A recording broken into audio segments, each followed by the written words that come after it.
نحمدہ و نصلی علی رسولہ الکریم اما بعد فاعوذ باللہ من الشیطان الرجیم بسم اللہ الرحمن الرحیم لقد خلقنا الانسان فی احسن تقویم صدق اللہ مولانا العظیم وقال اللہ تبارک و تعالی فی شان حبیبہ بسم اللہ الرحمن الرحیم ان اللہ و ملائکتہ یصلون علی النبی یا ایہا الذین آمنوا صلوا علیہ وسلموا تسلیما اللہم صلی علی سیدنا و مولانا محمد وعلی آلہ و اصحابہ اجمعین۔ سب سامعین، معزز دوستو، یہاں پر جناب صلاح الدین صاحب اور ان کے خاندان کی دعوت اور محبت اور چاہت کی وجہ سے پہنچنا نصیب ہوا، اور اس کی بنیاد اور اس کی وجہ جو ہے وہ اللہ تعالیٰ کا ذکر ہے اور طریقہ عالیہ ہے، طریقہ عالیہ نقشبندیہ۔ ابھی اللہ دیتا صاحب اپنے منقبت میں اس کا ذکر بھی کر رہے تھے کہ سلسلہ نقشبندی ہے، اور جس کی جو نسبت ہے وہ حضرت سیدنا صدیق اکبر رضی اللہ تعالیٰ عنہ سے ملتی ہے۔ تو الحمدللہ آج ہمارا یہ ملنا اور ساتھ بیٹھنا، اس کے پیچھے جو ایک تعلق ہے وہ طریقت کا ہے، اور طریقت سے وابستہ ہونا یہ ایک بہت بڑی سعادت ہے۔ طریقت سے وابستگی کا مطلب یہ ہوتا ہے کہ کوئی ایک راستہ آدمی پکڑتا ہے، اور وہ ایسا راستہ ہوتا ہے جو ایک رہنما کے ساتھ تعلق جوڑتے ہوئے وہ سفر کرنا ہوتا ہے۔ ایک سفر تو ہم دنیاوی کرتے ہیں، جسمانی کرتے ہیں، ایک شہر سے دوسرے شہر، ایک ٹاؤن سے دوسرے ٹاؤن، جیسے آج ہم ایک ٹاؤن سے دوسرے ٹاؤن آئے، ایک ملک سے دوسرے ملک، بلکہ ماشاءاللہ آج تو سائنس اور ٹیکنالوجی کی ترقی کا دور ہے، چاند تک بھی انسان سفر کر کے پہنچا، اور وہ دیگر سیارے وہاں تک پہنچنے کی تیاریاں کر رہا ہے۔ یہ سب کائنات جو ہے یہ ایک راز ہے، اور اس راز کو کھولنے کا جو ذمہ ہے اللہ تبارک و تعالیٰ نے انسان ذات کو دیا ہوا ہے۔ تو اس کھوج میں لگا ہوا انسان ضرور اس چیز کو بھی اپنے ذہن میں رکھے کہ اس کو بنانے والا کتنا عظیم ہے اور کتنا بڑا ہے، اور اس کی شان کتنی بڑی ہے، اور اس کے ساتھ اپنے تعلق کو جوڑ کر آگے بڑھنے کی ضرورت ہوتی ہے۔ تو صلاح الدین صاحب اور ان کے خاندان کی محبت ہے، یہ محفل منعقد ہوئی۔ آج آتے ہوئے جیسے ہی پہنچے تو نوجوان بچوں کو دیکھ کر بڑی مسرت ہوئی، بہت خوشی ہوئی، کیونکہ یہی ہمارا مستقبل ہے، اور انہی کے ذریعے جو ایک ہمارے آقا و مولا حضرت صلی اللہ علیہ وآلہ وسلم کا جو ایک طریقہ ہے، جو آپ کا ایک پیغام ہے، جو ایک اسلوب زندگی ہے، وہ آگے بڑھے گا۔ اب حضور علیہ الصلوۃ والسلام کا جو تعارف قرآن مجید میں اللہ تعالیٰ نے ہمیں کروایا ہے، یا آپ نے خود اپنا تعارف کروایا ہے، تو جو نمایاں ترین چیزیں ہمیں نظر آتی ہیں آپ کے تعارف کے حوالے سے، جیسے کہ ایک جگہ پر اللہ تعالیٰ فرماتا ہے کہ میں نے آپ کی طرف میرا رسول آیا ہے، آپ میں سے ہی میں نے اس کو منتخب کیا ہے، اور اس کی خاصیت یہ ہے کہ وہ بہت ہی نرم ہے اور بہت ہی رحم کرنے والا ہے۔ ان کا تعارف کروایا ہے، لقد جاءکم رسول من انفسکم عزیز علیہ ما عنتم۔ پہلی بات یہ بتائی گئی ہے، پہلی بات کہ ان کے لیے جو سب سے گراں چیز بنتی ہے وہ گرانی کا ذکر کیا گیا ہے۔ جو ان کے لیے ایک کٹھن چیز بنتی ہے، کس کے لیے؟ حضور نبی کریم رؤوف رحیم صلی اللہ علیہ وآلہ وسلم کے لیے۔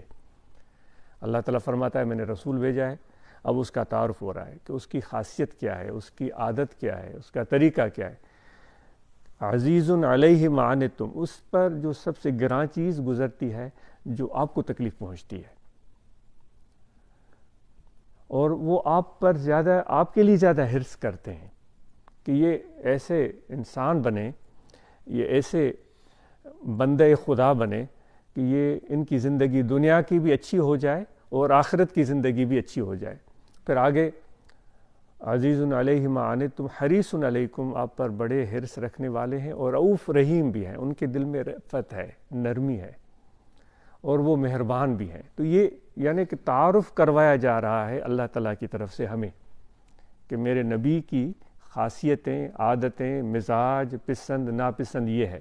دوسری جگہ پر یہ ہے کہ میں نے آپ کے لیے اپنے حبیب کو فرماتے ہیں کہ ہم نے تو آپ کو پورے جہانوں کے لیے رحمت بنا کر بھیجا ہے۔ آپ نے سنا ہے وما ارسلناک الا رحمۃ للعالمین، سب جہانوں کے لیے رحمت بنا کر بھیجا ہے۔ رحمت کتنی بڑی معنی رکھتی ہے، اس کو تو ہم ایک چند الفاظ کا مجموعہ سمجھتے ہیں، را، ہا، میم، تا، کہ بھئی یہ رحمت ہے، لیکن اس کے اندر جو ایک معنی پوشیدہ ہیں اس تک ہماری رسائی ہوتی ہے یا نہیں، یہ تو انسان کے اپنے اوپر انحصار ہے کہ کیا وہ اس رحمت کو سمجھنا بھی چاہتا ہے اور پھر اس رحمت کو سیکھنا بھی چاہتا ہے۔ تو یہ حضور علیہ الصلاۃ والسلام کیا تعارف کروایا جا رہا ہے اللہ تبارک و تعالیٰ کی طرف سے کہ میرے نبی کی یہ عادتیں ہیں اور یہ خصلتیں ہیں۔ پھر یہ بھی کہا جا رہا ہے کہ تمہیں ان کے راستے پر چلنا ہے، انہی کا راستہ جو ہے وہ سیدھا راستہ ہے۔ تو اس طرح کی بے شمار چیزیں حضور علیہ الصلاۃ والسلام کے حوالے سے ہمیں دیکھنے کو ملتی ہیں۔ اگر کوئی بھی کسی بھی اللہ کے پیارے بندے سے جو حضور علیہ الصلاۃ والسلام کی محبت رکھتا، ان سے پوچھیں کہ حضور علیہ الصلاۃ والسلام کی کچھ خصلتیں بتائیں، آپ بھی بتا سکتے ہیں، کسی ہم چھوٹے بچے سے پوچھ سکتے ہیں کہ حضور علیہ الصلاۃ والسلام کی پسندیدہ عادتیں کیا تھیں۔ تو آپ میں جتنے بھی احباب بیٹھے ہوئے، آپ سوچیں ایک لمحے کے لیے حضور علیہ الصلاۃ والسلام کی پسندیدہ ترین عادتیں، خصلتیں، طریقہ کیا تھا۔ آپ ایک لمحے کے لیے سوچیں، 2 چیزیں سوچ لیں، 3 چیزیں سوچ لیں۔ میں عاجز بھی جو میرے ذہن میں آ رہا ہے، چونکہ مجھے کہا گیا کہ آپ بولیں تو اس وجہ سے میں عرض کر رہا ہوں، جو عاجز کے ذہن میں وہ بات آ رہی وہ بھی میں آپ کے سامنے عرض کر دوں گا، اور جو آپ سوچ رہے ہیں وہ بھی بڑی بامعنی بات ہوگی۔ تو حضور علیہ الصلاۃ والسلام کی جو ایک نمایاں ترین چیز نظر آتی ہے مکے والی زندگی میں، وہ نمایاں ترین چیز نظر آتی ہے کہ ایک آپ کی صبر،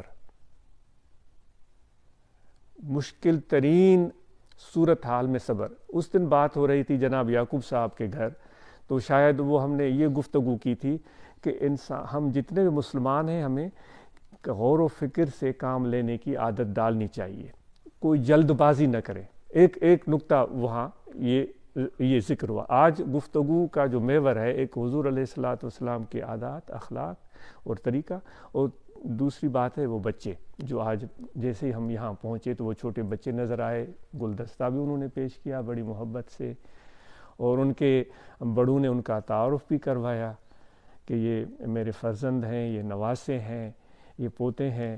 تو یہ دیکھ کر بہت خوشی ہوئی، کیونکہ جب بھی کسی ہم گلستہ میں جاتے ہیں، کسی باغیچے میں جاتے ہیں، تو اس باغیچے کے درخت بھی اچھے لگتے ہیں، وہ تو 40 سال کا بھی ہو سکتا ہے، 100 سال کا بھی ہو سکتا ہے، 200 سال کا بھی ہو سکتا ہے، اس سے بڑا بھی ہو سکتا ہے، لیکن جو ان کی چھاؤں بڑی زبردست ہوتی ہے۔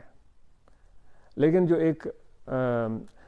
ایک حسن اور خوبصورتی کا جو ایک سما بندتا ہے، جو انسان کی آنکھوں کو کھینچتا ہے اور دل کو کھینچتا ہے، وہ اس باغیچے میں، اس گلستہ میں موجود چھوٹے چھوٹے پودے ہوتے ہیں، ان میں لگنے والے پھول اور کلیاں ہوتی ہیں، وہ انسان کی آنکھوں کو بھی بھاتی ہیں اور ان کے دل میں اچھا احساس پیدا کرتی ہیں۔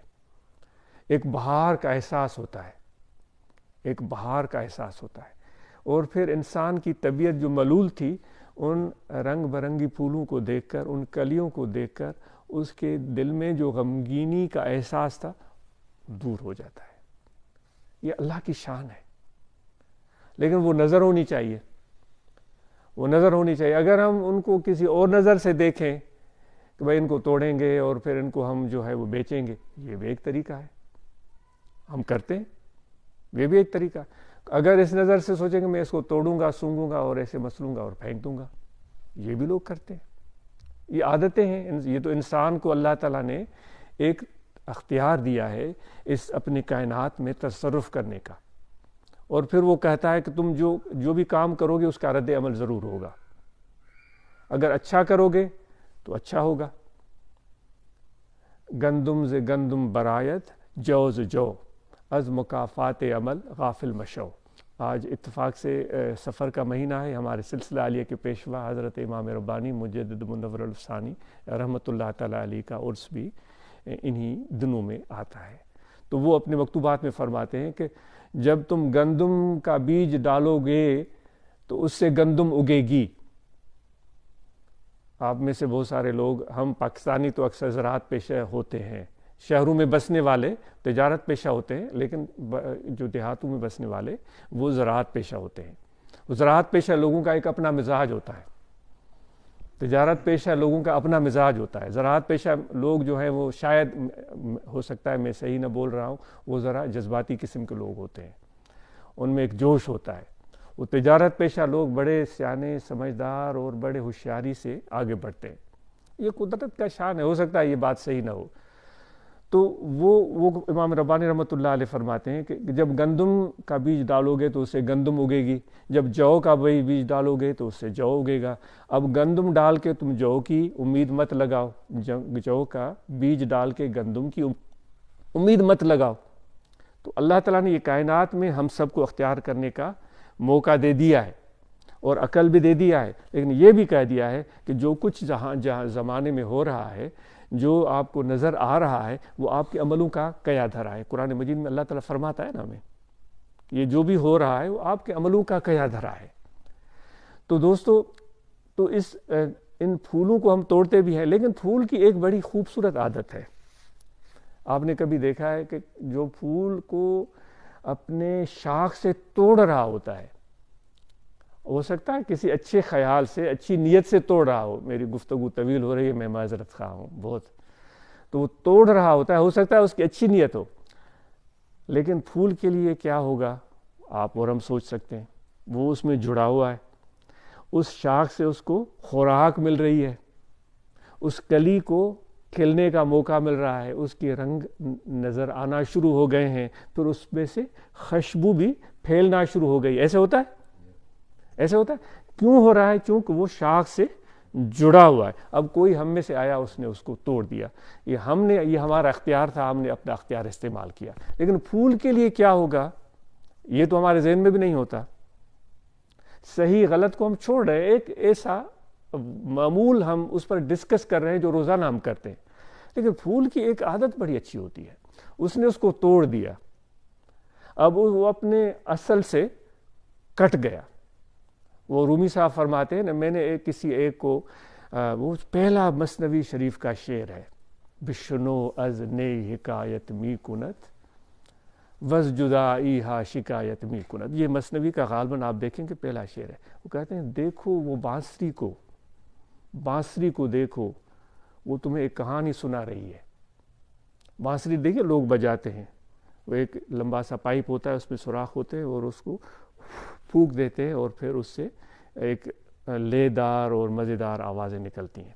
تو رومی کہتا ہے ایسے اس کو نہ دیکھو نا، یہ غور سے دیکھو۔ وہ ابھی جو بات ہو رہی تھی کہ نظر ایک غور والی ہوتی ہے، ایک ایسی نظر ہوتی ہے، اس کی دیکھو، وہ ایک آواز جو دردیلی نکل رہی ہے، وہ اپنی کہانی سنا رہی ہے، وہ لے، وہ بانسری، وہ بتا رہی ہے کہ میں کہیں جڑی ہوئی تھی، کسی ایک شاخ سے جڑی ہوئی تھی، پھر مجھے کاٹا گیا، کاٹ کے مجھے لایا گیا اور پھر میرے اندر سوراخ کر دیے گئے۔ تو جو میں اپنے اصل سے ٹوٹی ہوں، ہم میں سے کسی کو خاندان سے الگ کر دیا جائے تو کتنا ہم تڑپتے ہیں نا، کتنا ہمیں درد ہوتا ہے۔ تو رومی کہتا ہے وہ جو اپنے اصل سے ٹوٹی ہے، اپنے خاندان سے ٹوٹی ہے، اور پھر اس میں جو سوراخ بنائے گئے ہیں، اس نے ان کے اندر ایک درد پیدا کر دیا ہے، اس کے اندر ایک سوز پیدا کر دیا ہے، اس کے اندر ایک اثر پیدا کر دیا ہے۔ جب اس کو پھونک دیتے ہیں تو لوگ تو ایسے ہی اس کے الاپ پر اش اش کرتے ہیں، لیکن وہ بانسری تمہیں کہانی سنا رہی ہوتی ہے کہ میں کہاں تھی، میں اس طرح تھی، سرسبز اور شاداب تھی، مجھے کاٹا گیا۔ یعنی یہ تو ایک لمبا قصہ ہے، اس کو چھوڑتے ہیں، ہم پھول پر آتے ہیں۔ تو پھول کو بھی کاٹ دیا گیا اپنے اصل سے۔ اب ہمارے لیے تو ایک کھیل ہے، لیکن پھول کے لیے کیا ہوگا؟ لیکن پھول کی عادت ایک بڑی اچھی ہوتی ہے، ہم نے ہاتھ میں لیا، تھوڑی دیر سونگیں گے، تھوڑی دیر سونگیں گے۔ کتنے ہیں ہم میں سے کہ پھول کو سنبھال کے رکھتے ہوں گے؟ یعنی نصیحت نہیں ہو رہی ہے، ایک عادت کا ذکر ہو رہا ہے۔ کتنے ہوں گے؟ سونگیں گے، سونگ کر پھر یوں مسلیں گے، ہے پھر پھینک دیں گے۔ اب پھول گیا پاؤں کے تلے، لیکن پھول جاتے جاتے ایک کام کر گیا، وہ تو فنا ہو گیا، وہ تو ختم ہو گیا، لیکن اس نے اپنے آپ کی انگلیوں میں خوشبو چھوڑ دی۔ اس نے آپ کی انگلیوں میں اپنی خوشبو چھوڑ دی۔ اب بھولے سے کبھی آپ نے ایسے ہی تھوڑا ناک کو صاف کیا، ارے سبحان اللہ، یہ تو میں نے 2 گھنٹے پہلے ہاتھ میں پھول لیا تھا، ابھی تک خوشبو ہے۔ دیکھیں ایک پھول کا کام۔ تو حضور علیہ الصلوۃ والسلام نے مدینہ میں رہ کر صبر سے کام لیا، برداشت سے کام لیا۔ کیا کچھ نہیں ہوا تھا، جو اپنے بھی بیان کرتے ہیں، پرائے بھی بیان کرتے ہیں۔ آپ نے پڑھا ہے مکے کی زندگی میں حضور علیہ الصلوۃ والسلام کے ساتھ۔ تو اس سے ہمیں یہ درس ملتا ہے کہ حضور علیہ الصلوۃ والسلام نے اپنی طرف سے لوگوں کو اللہ کی طرف بلایا، محبت سے بلایا، ان کو دعوتیں کھلائیں، ان کو کھانا کھلایا، ان کو شفقتیں دیں، پیار دیا، محبتیں دی، لیکن ان میں سے زیادہ لوگ وہ تھے جو آپ کا مذاق اڑاتے تھے، آپ کے راستوں میں کانٹے پھینکتے تھے، آپ کے دوستوں کو تنگ کرتے تھے۔ آپ نے پڑھا ہے اور سنا ہے، آپ کے ساتھ سماجی بائیکاٹ کر دیتے تھے، لیکن وہ تو پھول تھے نا، وہ پھول کی طرح اپنی خوشبو بکھیر رہے تھے۔ میرے دوستو، یہ حضور علیہ الصلوۃ والسلام کا ایک خوبصورت انداز تھا۔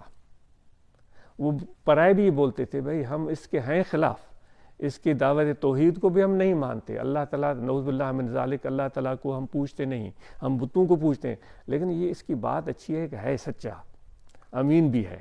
آپ نے سنا ہے، اپنے پرائے بھی یہ بولتے تھے۔ تو میرے دوستو، یہ حضور علیہ الصلوۃ والسلام کا یہ حسین خلق، یہ عادت، یہ مزاج، ان میں سے کچھ رنگ ہمارے اندر بھی آنا چاہیے۔ گفتگو کرنا آسان ہے، اس چیز کو اپنی عملی زندگی میں ڈھالنا، اس کو اپنی عملی زندگی کا حصہ بنانا ایک بہترین کام ہے۔ اب بچوں کے حوالے سے گفتگو ہو رہی تھی کہ جب بچوں کو میں نے دیکھا تو مجھے حضور علیہ الصلوۃ والسلام کی ذات یاد آ گئی۔ آپ کو جو سب سے زیادہ خوشی اور مسرت محسوس ہوتی تھی وہ بچوں کے درمیان ہوتی تھی۔ آپ صلی اللہ علیہ وآلہ وسلم بچوں کے درمیان بہت خوش ہوتے تھے۔ شاید ہی کوئی میری نظر سے کوئی ایسی بات گزری ہو، حالانکہ آج کم علم ہے، آپ زیادہ پڑھے ہوئے ہیں اور سمجھتے ہیں اور پڑھنا بھی چاہیے، تو شاید ہی کہیں ایسی چیز نظر آتی ہے، کسی بچے کو کوئی ڈانٹ پلائی ہو، یا اس کو کوئی لیکچر سنایا ہو، یا اس کو کوئی تقریر کی ہو، ایسی کوئی چیز نظر نہیں آتی۔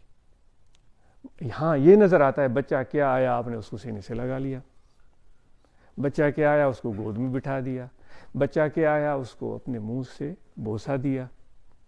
مدینہ منورہ میں بیٹھے ہوئے تھے تو آپ کے پیارے نواسے تشریف لے آئے، چھوٹے بچے تھے، وہ دوڑتے ہوئے آئے تو آپ کے ساتھ گلے لگے، آپ کو کوئی تکلف محسوس نہیں ہوا، آپ نے ان کو بوسہ دیا، کبھی گود میں بیٹھ رہے ہیں، کبھی ادھر جا رہے ہیں، کبھی ادھر جا رہے ہیں۔ اب یہ میں اس لیے عرض کر رہا ہوں کہ حضور علیہ الصلوۃ والسلام کا میرے ناقص خیال کے مطابق، کم علمی کے باوجود، جو بچوں کی تربیت کا طریقہ کیا تھا۔ ہم یہاں اس ملک میں بڑے پریشان ہوتے ہیں، میرے بچے جو ہیں نا وہ نیک ہو جائیں، وہ اچھے ہو جائیں، ہمارے جو بچے ہیں نا وہ ایسے ہو جائیں، وہ ایسے ہو جائیں، وہ ایسے ہو جائیں، ہم اس طرح سوچتے ہیں۔ کافی لوگوں سے باتیں ہوتی ہیں، جب اتنے زیادہ تو نہیں، کبھی کبھار ملاقاتیں ہوتی ہیں، تو وہ اس طرح سے، یہ ہمیں ذہن میں رکھنے والی بات ہے کہ بچوں کی جو نشو و نما، یعنی ایک بہت بڑا کام ہے۔ میں تو ایک معمولی سے ایک زاویے سے چھوٹی سی بات عرض کر رہا ہوں، اور اس کے لیے میں آپ کو عرض کرتا ہوں کہ آپ سوچئے گا اس پر. تو چھوٹی سی زاویہ ہے کہ حضور علیہ الصلوۃ والسلام کا بچوں کے ساتھ رابطہ کیا ہوتا تھا. تو وہ آ گئے، آپ نے گود میں بٹھایا، پھر اٹھ کر چلے گئے، پھر آ گئے، پھر تو ایک اعرابی بیٹھا ہوا تھا، بدوی، جو پہاڑوں میں رہتے تھے، یعنی کہ شہری زندگی سے دور، جو کہ ریتیلے علاقوں میں بستے تھے، اپنی جو بھیڑیں ہیں، بکریاں ہیں وہ پالتے تھے، اونٹ پالتے تھے. ان کا ایک اپنا انداز ہوتا ہے، ان کا ایک اپنا طریقہ ہوتا ہے، ان کا مزاج ہوتا ہے. جس طرح ابھی میں عرض کر رہا تھا، کاشتکار لوگوں کا مزاج تھوڑا جذباتی ہوتا ہے. جو تجارت پیشہ ہوتے ہیں وہ بڑے سیانے اور سمجھدار، اور وہ عموماً شاید ٹھنڈے مزاج. تو بدوی لوگوں کا بھی جو ہے ایک اپنا طریقہ ہوتا ہے. تو اس نے وہ بڑا اس کو حیرت لگی، اور اس نے وہ چھوٹتے ہوئے کہا کہ آپ نبی ہیں اور آپ جو ہے بچوں کے ساتھ اس طرح کر رہے ہیں، بچوں کے ساتھ اس طرح کر رہے ہیں. تو آپ صلی اللہ علیہ وآلہ وسلم نے آپ نے اس کو دیکھا، آپ نے ان سے سوال کیا. سوال کا جواب دینے کے بجائے آپ نے ان سے پوچھا تمہارے بچے ہیں؟ اس نے کہا ہاں میرے بچے ہیں، میرے بیٹے ہیں، بیٹیاں ہیں. شاید اس طرح کہا ہوگا، نواسے ہیں، نواسیاں ہیں. تو اچھا، تو آپ نے کبھی ان کو سینے سے لگایا ہے، کبھی ان کو بوسہ دیا ہے؟ اس نے کہا کبھی بھی نہیں. اس نے کہا کبھی بھی نہیں. طبیعتیں ہوتی ہیں نا انسان کی، ہم سب ایک جیسے تو نہیں ہو سکتے نا. اس نے کہا کبھی بھی نہیں. تو آپ صلی اللہ علیہ وآلہ وسلم نے کیا فرمایا؟ آپ نے فرمایا ہے میرے بھائی، خدا نے تیرے دل میں محبت نہیں رکھی ہے تو میں کیا کروں. تو جو بچوں کی تربیت کے حوالے سے گفتگو ہو رہی ہے، پہلے حضور علیہ الصلوۃ والسلام کے اخلاق، عادات اور مزاج کی بات ہو رہی تھی، اب بچوں کے حوالے سے. ایک موقع پر آپ کا یہ ذکر آتا ہے کہ آپ مدینے کی گلیوں سے گزر رہے تھے، تو آپ کے نواسوں میں سے ایک نواسا امام حسن یا امام حسین، وہ بچوں کے ساتھ کھیل رہے تھے. میرا بچپن گزرا ہے، میرے والد گرامی تھے اور انہوں نے بڑی شفقت فرمائی. لیکن مجھے یاد ہے کہ ہر شخص آ کر مجھے سمجھاتا بھی تھا، تم یہ کرو، یہ نہ کرو، وہ کرو. مجھے بہت عجیب لگتا تھا، میں پریشان بھی ہو جاتا تھا، میں روتا بھی تھا. تو بچپن کی باتیں ایسے میں برسبیل تذکرہ بتا رہا ہوں. تو آپ جب گزرے وہاں، تو امام آپ کے نواسوں میں سے ایک نواسا وہ گلی سے آ رہا ہے، بچوں کے ساتھ کھیل رہا ہے. آپ نے اس کو دیکھا، تو اس نے بھی آپ صلی اللہ علیہ وآلہ وسلم کو دیکھا. تو اس نے بھاگنے کی کوشش کی، تو آپ نے اس کو پکڑنے کی کوشش کی. دیکھیں یہ کتنا، یعنی ہم تو پرتکلف رہتے ہیں نا بھائی. میں تو جو ہے وہ ایک قابل آدمی ہوں، پروکار آدمی ہوں، اور مجھے اپنا ایک معیار قائم رکھنا ہے. یہ انسانی فطرت ہے، ہوتا ہے. اب کہاں تک ہم صحیح ہوتے ہیں یہ سوچنے والی بات ہے، کہاں ہم غلطی کرتے ہیں یہ سوچنے والی بات ہے. تو آپ نے اس کو پکڑنے کی کوشش کی، تو وہ دائیں گیا تو آپ بھی دائیں گئے، وہ بائیں گیا تو آپ. صحابہ سب خاموشی سے دیکھ رہے ہیں، یہ کیا عجیب معاملہ ہے. تو پھر آپ نے آخر میں اس کو پکڑ ہی لیا اور سینے سے لگا ہی لیا. تو اگر ہم بچوں کی تربیت کرنا چاہتے ہیں تو یہ طریقہ ہے حضور علیہ الصلوۃ والسلام کے پیارے زندگی کا. ایک آپ خود پڑھیں گے آپ کو ملیں گی ایسی باتیں بے شمار ملیں گی. آپ کی پیاری بیٹی سیدۃ النساء خاتون جنت فاطمۃ الزہرا رضی اللہ تعالی عنہا تشریف لاتی تھی، آپ اٹھ کر کھڑے ہو جاتے تھے. ہم کب کھڑے ہوتے ہیں اپنے بچوں کے لیے؟ ہم کب کھڑے ہوتے ہیں؟ اٹھ کر کھڑے ہو جاتے تھے، اور جہاں خود بیٹھے ہوتے تھے وہاں ان کو بٹھاتے تھے. تو میرے دوستو، اگر ہم بچوں کی تربیت کرنا چاہتے ہیں تو یہ ہے حضور علیہ الصلوۃ والسلام کا اسلوب اور طریقہ. تو اسی انداز سے جب وہ بچوں کی تربیت اور ان کی بڑھوتری ہوتی ہے تو پھر ان کے اندر ایک اعتماد پیدا ہوتا ہے. وہ اثر قبول کرتے ہیں، وہ عادتیں قبول کرتے ہیں، پھر وہ سیکھتے ہیں. تقریر سے وائے سے کچھ نہیں ہوتا. آج کل پاکستان میں ہم کتنی تقریریں کرتے ہیں، کتنے جلسے ہوتے ہیں. آج سے 20 سال پہلے اتنے نہیں ہوتے تھے، 25 سال پہلے اس سے بھی کم. اور جتنے پروگرام اور پروگرام پر پروگرام ہوتے ہیں، ہزاروں لاکھوں لوگ ہوتے ہیں. نتیجہ کیا نکلتا ہے وہ بھی آپ کے سامنے. وہ صحیح ہے یا غلط ہے آپ خود اس پر سوچ سکتے ہیں. واللہ اعلم بالصواب. یعنی ایک گفتگو اور تقریر سے بڑھ کر حضور علیہ الصلوۃ والسلام نے اپنے رویوں سے لوگوں کو سکھایا. آپ نے کر کے دکھایا.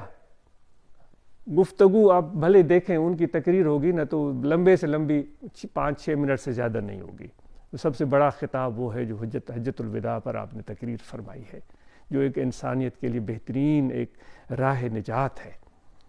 تو دوستو یہ باتیں تھیں، تو اس پر ہم غور و فکر کریں.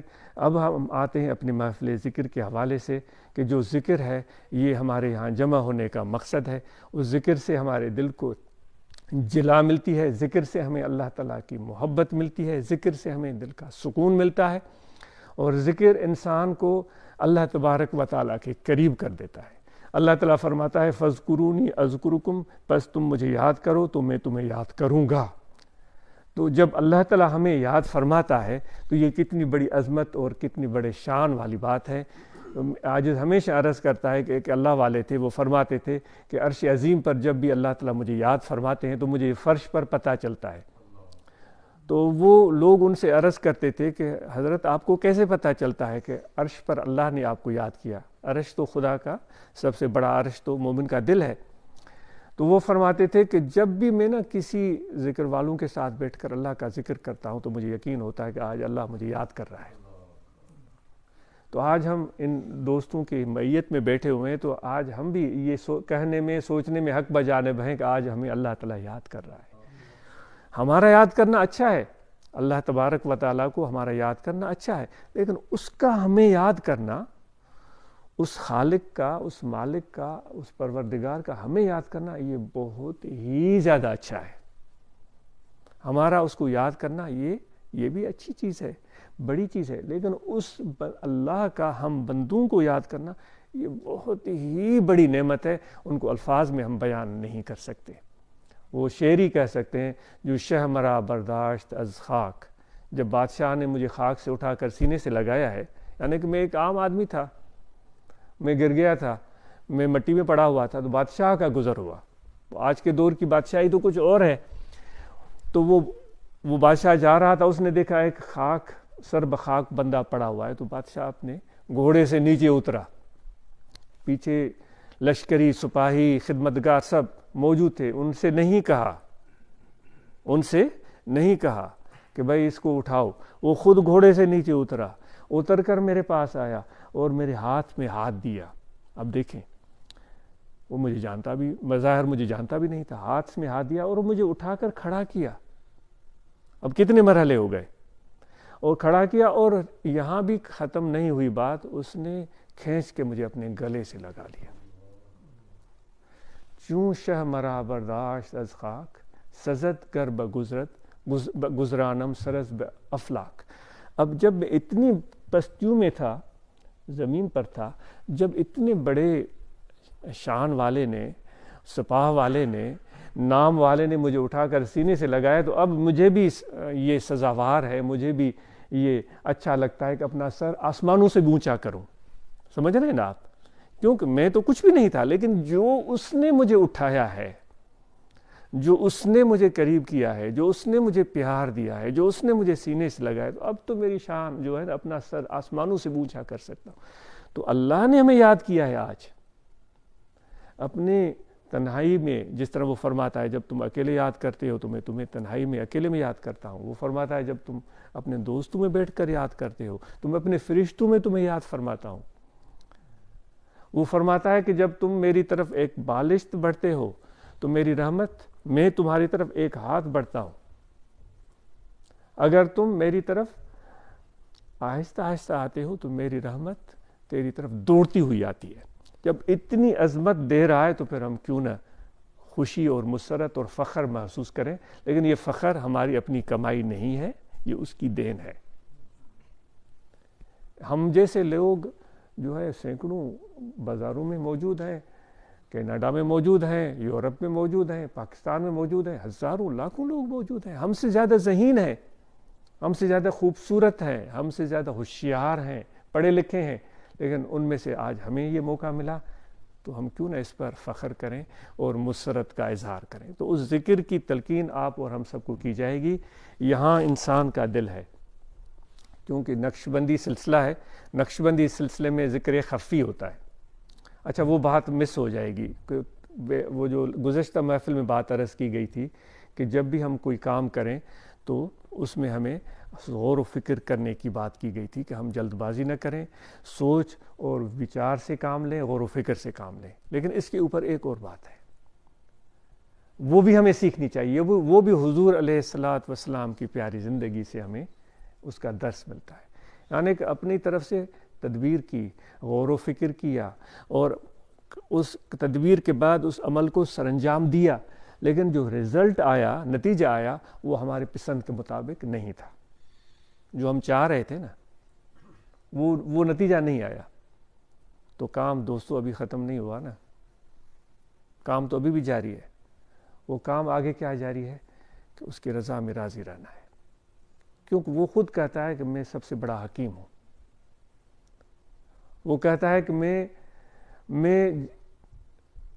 میں سب کچھ جانتا ہوں۔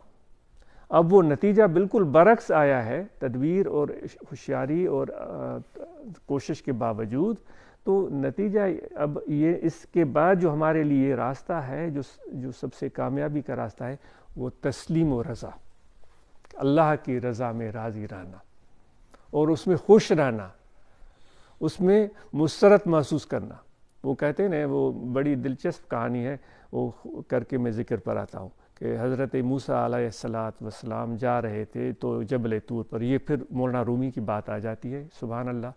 ان کی باتیں اگر ایک قصہ نہ بیان کریں تو وہ تو پھر تقریر کی ضرورت ہی نہیں رہتی، لیکن یہ ایک وہ پرانی عادت بن گئی ہے، گفتگو، تو پھر وہ آدمی چلا جاتا ہے کبھی دائیں کبھی بائیں۔ تو وہ موسیٰ علیہ السلام جا رہے تھے، تو راستے میں سے گزرتے ہوئے مولانا رومی رحمۃ اللہ علیہ فرماتے ہیں کہ ایک جنگل سے گزر ہوا، تو ایک بکریاں چرانے والے کو دیکھا، انہوں نے چرواہے کو دیکھا۔ وہ کسی درخت کو ٹیک لگا کر بیٹھا ہوا تھا، اور وہ اپنی دھن میں تھا، ایسے سوچ رہا تھا کہ میرے رب، اپنے رب سے باتیں کر رہا ہے، میرے رب تم کہاں ہو؟ کیونکہ اس کی جو بھی سمجھ تھی نا، جو فہم تھی، وہ اتنی تھی، وہ جتنی اس نے سیکھی تھی، اس کے محدود ذرائع تھے۔ وہ کسی مدرسے میں تو گیا نہیں تھا، کسی مولوی کے پاس تو بیٹھا نہیں تھا، وہ تو جنگل میں بکریاں چراتا تھا۔ تو وہ کہنے لگا ہے، میرے خدا تو کہاں ہے؟ تو کتنا بڑا ہے، اتنی کائنات بنا دی تو نے، اتنے درخت بنائے ہیں، یہ سارا، یہ پہاڑ، یہ آسمان، اور پھر ان سب کو تو چلاتا ہے، اتنے نظام کو چلاتا ہے۔ اے میرے پروردگار تو کہاں ہے؟ کاش کہ تو مجھے مل جائے نا، تو اتنا کام کرتے کرتے تھک جاتا ہوگا، تو میں تمہیں دباؤں تھوڑا۔ اب وہ اپنے دھن میں سوچ رہا ہے نا، ہو سکتا ہے یہ باتیں کسی کو ناپسند آئیں، تو میں تو ایک واقعہ عرض کر رہا ہوں مولانا رومی صاحب کے حوالے سے۔ تو پھر وہ کہنے لگا کہ تمہیں ضرورت ہوگی کہ کوئی تمہارے کپڑے بھی دھو لے، میں اگر مجھے موقع ملے نا، میں وہ اس طرح باتیں، میرا دل چاہتا ہے کہ مجھے کنگھی مل جائے نا، میں تمہارے بال سنواروں۔ وہ ایسے باتیں کیے جا رہا۔ موسیٰ علیہ السلام خدا کے پیغمبر، اور وہ تھے بھی جلالی، تو انہوں نے جب آواز سنی تو زور سے ان کو تنبیہ کی کہ او چرواہے، کیا تو سمجھ رکھا ہے نعوذ باللہ من ذالک، خدا تیرے اور میری طرح ہے کہ تو اس کی اس طرح خدمت کرے گا؟ اس نے کہا کیا ہوا؟ وہ جانتا تھا کہ یہ خدا کے نبی ہیں، تو کیا ہوا؟ اس نے کہا تم نے بیعت بھی کی ہے؟ اللہ تعالیٰ کپڑے سے بھی پاک ہے، اللہ تعالیٰ تھکان سے بھی پاک ہے، اس کو نیند کی ضرورت نہیں، اس کو کچھ بھی ضرورت نہیں، تو اپنی طرح سمجھتے ہو کیا خدا کو؟ تو اس نے کہا مجھ سے بیعت بھی ہو گئی ہے، مجھ سے گستاخی ہو گئی ہے، مجھے اس نے، تو اتنا اس کو ڈر لگا کہ وہ بکریوں کو چھوڑ کر وہ دوڑتا ہوا جنگل میں گم ہو گیا، وہ روتے روتے کہ مجھ سے غلط ہو گیا، مجھ سے بیعت بھی ہو گئی۔ اب موسیٰ علیہ السلام جب جبل طور پر پہنچے، جب خدا سے ہم کلام ہونے لگے، تو اللہ نے ان سے سب سے پہلی جو گفتگو فرمائی، وہ رومی صاحب فرماتے ہیں، جلال الدین رومی رحمۃ اللہ علیہ، تو برائے وصل کردن آمدی، نے برائے فصل کردن آمدی۔ ہم نے تو تجھے بھیجا تھا کہ جو ہم سے دور گئے ہوئے لوگ ہیں ان کو ہمارے قریب کرو۔ ہم نے تجھے نبی بنا کر بھیجا ہے، جو ہم سے دور چلے گئے ہیں لوگ، جن کو ہمارا تعارف نہیں ہے، ان کو ہمارے قریب کرو۔ تم نے کیا کام شروع کر دیا ہے؟ جو پہلے ہی میرے قریب تھے ان کو دور بھگا دیا۔ تو اس نے عرض کیا پروردگار مجھ سے غلطی ہو گئی۔ اللہ تعالیٰ نے فرمایا کہ ہاں، وہ جو چرواہا باتیں کر رہا تھا وہ باتیں مجھے اچھی لگ رہی تھیں، وہ اپنے علم محدود علم کی بنیاد پر بات کر رہا تھا، اس کی نیت جو تھی نا وہ محبت والی تھی. تو جو تم نے گفتگو کی تو وہ مایوس ہو گیا، اس کو تو نے بھگا دیا، جو پہلے سے قریب ہے ان کو تو نے بھگا دیا. تو میرے دوستو یہ پتہ نہیں کس تناظر میں بات تھی. تو اب بات کو سمیٹتے ہیں. تو ذکر کا طریقہ یہ ہے کہ نقشبندی سلسلے میں سب سے اہمیت جو ہے وہ محبت کو دی گئی ہے. محبت میں اور ذکر میں. یہاں دل ہے، اس دل میں توجہ رکھیں. کھڑے بیٹھے لیٹے سوئے جاگے ہر وقت یہ دل ذکر کر رہا ہے، اللہ اللہ اللہ اللہ اللہ اللہ اللہ. یہ قلب سلطان البدن ہے. یہ دل جو ہے انسانی جسم کا بادشاہ ہے. ہم تبھی کچھ کام کرتے ہیں جب ہمارا دل چاہتا ہے. تو جب دل نہیں چاہتا تو پھر ہمارے ہاتھ بھی اس طرف نہیں بڑھتے، پاؤں بھی اس طرف نہیں بڑھتے. تو ہمارے مشائخ کہتے ہیں کہ بھلے زبانی ذکر بھی کرو، لیکن اصل جو کام ہوگا تمہارا وہ دل کے زندہ ہونے سے ہوگا، دل کے باخدا ہونے سے ہوگا، دل کے ذاکر ہونے سے ہوگا. تو دل میں اللہ کی یاد آ جائے. وہ اس طرح کہ جیسے ہم گھڑی دیکھتے ہیں تو ہمیں ٹائم نظر آتا ہے، تو جب بھی دل کو دیکھیں نا تمہیں اللہ یاد آئے، دل کی طرف توجہ کریں تو اللہ یاد آئے. یہ مشق سے ہوتا ہے دوستو. وہ دن میں 2 بار یا 10 بار یا 15 بار. وہ آخر میں جنہوں نے ذکر نہیں سیکھا ہے تو ان پر قلب پر انگل رکھ کر ذکر کی اجازت دیں گے. تو یہ بھی ایک گھڑی ہے جو آپ کے دل کے اندر چل رہی ہے، وہ دھڑکتا ہے نا دل. تو یہ ذکر کی تلقین کی جائے گی اور دل کے اس ذکر کی تلقین سے یہ دل اللہ تعالیٰ کی یاد میں مشغول ہو جائے گا. پھر آپ کا ظاہر دنیا کے ساتھ ہوگا، ظاہر مخلوق کے ساتھ ہوگا اور دل اللہ کے ساتھ ہوگا. اور ایک ہی وقت میں دونوں کام ہو رہے ہوں گے. تو اس لیے آپ اس کے لیے کوئی وضو کا شرط نہیں، کسی لباس کی پاکی کا شرط نہیں، کسی خاص جگہ پر ہونے کا شرط نہیں. خواتین بھی سن رہی ہیں تو ان سب کو بھی یہی تلقین کی جاتی ہے کہ اللہ تعالیٰ کا ذکر سب سے بڑی اعلیٰ نعمت ہے. جو سلسلہ نقش بندیہ میں جن 2 چیزوں پر زور دیا جاتا ہے، ایک تو ہے اپنے مرشد کامل کے ساتھ نسبت و رابطہ، کیونکہ رہنما وہ ہے، ہم ان کے ساتھ جڑے ہوئے ہیں. تو ان کی رہنمائی میں چلنا جو ہے وہ ہمارے لیے آسانی سے کامیابی کا ذریعہ ہے. دوسری چیز ہوتی ہے ذکر. ان 2 چیزوں کو، کتنا مختصر کام ہو گیا، ان 2 چیزوں کو ہم پکڑ لیں. ایک اپنے مرشد کے ساتھ اپنے دل کا رابطہ قوی رکھیں کہ جب بھی کوئی ہم اپنا تجربہ ہم بتاتے ہیں کہ دن میں 10 بار بھی ہوتا ہے، مشکل کوئی آ جاتی ہے، آنکھیں بند کرتے ہیں، اپنے مرشد کی طرف متوجہ ہو جاتے ہیں. تو وہاں سے وہ ایسی مہربانی اور فیض اور توجہ باطنی محسوس ہوتا ہے. وہی پھر ہم پہلے بھی باتیں بہت ساری مرتبہ میں کہہ چکا ہوں کہ وہ مجنوں کہیں ریگستان میں بیٹھا ہوا تھا. یہ بھی رومی رحمۃ اللہ علیہ کی بات. تو وہ ایسے آنکھیں بند کر کے بیٹھا ہوا تھا تو لوگ آ کر اس کو تنگ کر رہے تھے. وہ کہہ رہے ہیں کہ وہ مجنوں لیلا تمہارے دائیں طرف سے آ رہی ہے. تو وہ اس کا ٹھٹھا اڑا رہے تھے، مذاق کر رہے تھے. وہ کہتے تھے یوں دیکھے گا تو ہم ہنسیں گے، کہہ رہے تھے لیلا تو ہے ہی نہیں. لیکن مجنوں ٹس سے مس نہیں ہو رہا ہے، وہ یوں بیٹھا ہوا ہے. پھر کسی نے کہا بھائی نہیں تمہارے بائیں طرف کھڑی ہے. پھر بھی مجنوں ٹس سے مس نہیں ہوا، مزے سے بیٹھا ہے. پھر اس نے کہا تمہارے سامنے کھڑی ہے. پھر بھی مجنوں ٹس سے مس نہیں ہوا. یہ بھی رومی صاحب کا فرمان ہے. پھر انہوں نے کہا تمہارے پیچھے ہے، ذرا دیکھ تو صحیح، گردن موڑ. تو آخر میں لوگوں نے اس کو جھنجھوڑا، بھائی لیلا کو نہیں دیکھے گا تو وہ اس نے جواب دیا، وہ شاندار جواب. اس نے کہا لیلا نہ دائیں بستی ہے، نہ بائیں، نہ آگے نہ پیچھے. لیلا میرے دل میں بستی ہے. تو میں جب یوں کر کے بیٹھا ہوں تو مجھ سے وہ دور ہے ہی نہیں، میں اس کو دیکھ رہا ہوں. تو دوستو یہ تو ایک مجنوں عشق مولا کے کمز لیلا بود. پھر رومی کہتا ہے کہ یہ میرے دوست مولا کا عشق لیلا کے عشق سے کیسے کم ہونا چاہیے، اس سے تو بڑھ کر ہونا چاہیے نا. تو یہ ذکر کریں آپ تاکہ اللہ کی محبت تمہارے دل میں داخل ہو جائے. پھر دل کو دیکھیں گے تو اللہ یاد آئے گا. اور اللہ تعالیٰ بھی یہ فرماتا ہے کہ میں زمینوں میں بھی نہیں سماتا، میں آسمانوں میں بھی نہیں سماتا، میں عرش میں بھی نہیں سماتا، میں کرسی میں بھی نہیں سماتا. گر مرا جو ہی دروں تلہاج ولیکن یسعنی قلب عبدی المومن. میں اپنے بندے کی دل میں سماتا ہوں. سمجھتے ہیں آپ؟ تو یہ ذکر اس دل کے صحن کو صاف کرے گا، اس اللہ تعالیٰ کے گھر کے قابل بنائے گا. ورنہ دل کا وہ حال ہے جس گھر کو ہم چھوڑ دیں 2 سال 3 سال، دروازے بند، کھڑکیاں بند، آنا جانا بند، تو اس گھر میں کاٹھ کباڑ، گند غلاظت، کچرا، اور پھر وہ فارسی میں کہتے ہیں خانہ ویرارا دیو می گیرت، بھائی خالی گھر کو تو بھوت جن پریت پکڑ لیتے ہیں، ایسے ہی ہمارا کہاوتیں ہیں. تو پھر وہ خالی گھر جو ہے وہ بالکل ہی خراب ہو جاتا ہے. تو دل کو ہم نے بلا دیا ہے تو اس کے اندر بھی ویرانی ہی ویرانی ہے. ذرا سوچئے نا، ویرانی ہی ویرانی ہے. اب شروع ہو رہی ہے کہ اس کا دروازہ کھول رہے ہیں. پھر آپ کو ذکر کا طریقہ بتا رہے ہیں. اس ذکر کو سمجھیں کہ دل کے صحن کا جھاڑو ہے، اس کو جب صاف کرنے کا ذریعہ ہے. جب دل صاف ہوگا تو جو اس کا مکین ہے وہ اللہ ہے، وہ آ کر اس میں رہے گا.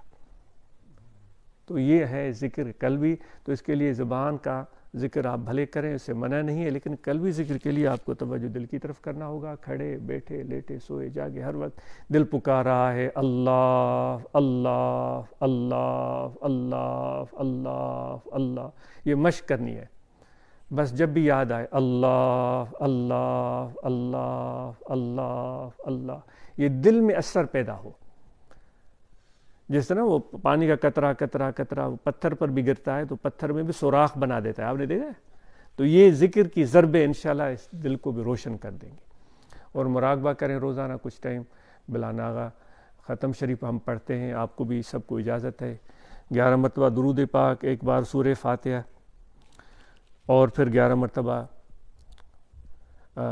سورہ قریش، 11 مرتبہ سورہ اخلاص، قل واللہ احد، اور 25 مرتبہ آیت کریمہ ان رحمت اللہ قریب من المحسنین. پھر آخر میں 11 مرتبہ درود پاک پڑھ کر، یہ کوئی بڑا عمل نہیں ہے، صبح یا شام یہ ختم شریف حضور علیہ الصلوۃ والسلام کی بارگاہ میں پیش کر دیں، اور پھر ذکر کا دھیان رکھ کر کے آنکھیں بند کر کے اور مراقبہ کریں. تو ابھی ہم تھوڑا مراقبہ وہ کریں گے، اور نماز ہم پنجگانہ ادا کریں. تو وہ بھی ایک نماز پر بھی گفتگو میں آج اس کے ذہن میں تھی، لیکن چونکہ گفتگو طویل ہو گئی تو نماز ہم پابندی سے ادا کریں. رمضان کے مہینے میں ہم روزہ رکھیں. جو زکوٰۃ ہم صاحب نصاب لوگوں پر واجب ہے، یہ ان ضرورت مند لوگوں تک ہم پہنچائیں. اور حج ہم میں سے جس کسی پر فرض ہے تو حضور علیہ الصلوۃ والسلام کی پیروی میں وہ حج بلا دیر ادا کرے. جس پر فرض نہیں ہے اس پر ادا کرنا لازم نہیں ہے. اور جو پیرانہ سالی میں ہے، بڑی عمر میں ہے، تو وہ حج بدل بھی کرا سکتا ہے. دین تو پورے کا پورا آسانی ہے. اور اس کے ساتھ رابطہ رکھیں. رابطہ وہ ہمارے مرشد تھے حضور پیر قریشی رحمۃ اللہ علیہ، تو انہوں نے اپنے ایک دوست کو اپنی بکری دے دی تھی. تو وہ بکری ان کے پاس تھی. تو کچھ دنوں کے بعد اپنے دوست کو کسی خادم کو بھیجا کہ بکری لے آؤ. تو وہ گیا، اس نے کہا کہ بھئی مرشد نے کہا ہے کہ بکری واپس دو. تو وہ جو فقیر تھا وہ بکری کو اپنے بازو میں لے کر رونے لگا. تو وہ جو دوست کھڑا تھا اس نے کہا بھائی تمہیں کیا ہو گیا؟ یہ ہمارے مرشد کی بکری ہے، ہمارے حضور کی حضرت کی بکری ہے، تو کیا تم نے اپنی سمجھ لی ہے کیا؟ اس پر قبضہ جما لیا ہے کیا؟ اس نے کہا نہیں، بات یہ نہیں ہے، اس کی نسبت ہے ہمارے مرشد کے ساتھ. تو جب میں بکری کو دیکھتا تھا مجھے فیض ملتا تھا، تو مجھے روحانیت ملتی تھی. اب یہ ایک فیض ملنے کا ذریعہ میرے گھر سے جا رہا ہے، تو اس وجہ سے میں رو رہا ہوں. تو میرے دوست جب مرشد سے رابطہ ہوتا ہے نا، تو پھر اس کی یاد سے وہ فیض ملتا ہے، وہ ایک سکون ملتا ہے، اس سے روحانیت ملتی ہے. تو نماز ہم پنجگانہ ادا کریں، اور صحبت اور رابطہ الحمدللہ جس طرح دوستوں نے آج منعقد کی محفل، اور اللہ تعالیٰ دوستوں کو جزائے خیر عطا فرمائے. آپ سب کا بہت شکریہ، آپ کی یہ خدمت قبول کرے، اور اس گھر میں برکتیں ہوں، رحمتیں ہوں. اس گھرانے کو اللہ تعالیٰ اپنی یاد کی توفیق عطا فرمائے. ہم سب کو توفیق عطا فرمائے، اور نماز کی ہمیں توفیق عطا فرمائے. آپس میں محبت، پیار سے، نرمی سے، برداشت سے رہنے کی ہمیں توفیق عطا فرمائے. اختلاف، انتشار، ناراضگیاں اور ناپسندیدگیاں یہ اللہ تعالیٰ اور اس کے حبیب صلی اللہ علیہ وآلہ وسلم کا طریقہ نہیں ہے. ہم تسلیم و رضا اور اللہ کے راضی میں راضی رہنا، جس طرح میں نے ابھی حضور علیہ السلام کا عرض کیا، وہ سیکھیں. تو انشاءاللہ ہماری زندگی میں اللہ تعالیٰ کی رحمت اور حضور کا فیض جو مرشد کامل سے ملتا ہے وہ ملتا رہے گا. کچھ مختصراً بیان خصوصاً ذکر کے بارے میں.